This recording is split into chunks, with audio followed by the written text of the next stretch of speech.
24 घंटे अवाम की हिफाजत पर मामूर पुलिस मुलाजमीन को दरपेश मुश्किलात के हल और उनके दुख सुनने के लिए DPO कैप्टन आमर महमूद ने जर्नल इजलास का इनेकाद किया, जिसमें जिला भर की पुलिस और एलीट फोर्स के जवानों के अलावा ट्रैफिक मुलाजमीन और लेडी एहलकारों ने शरीक होकर अपने मसाइल बताए।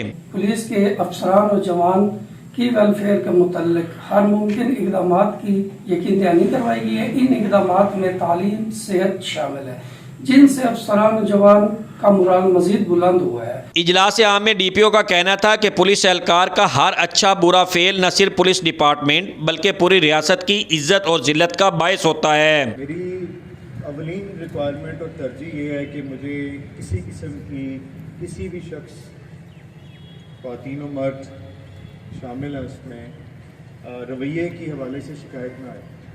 क्या आपने किसी को गालम गलोच की है? DPO आमर महमूद का कहना था कि अवाम के साथ अच्छा बर्ताव और बर वक्त मुकदमे का इंदराज करके इनका भरोसा जीता जा सकता है। कैमरामैन इरफान अली के साथ अमीर उमर चमन, ARY न्यूज़, चिन्योट।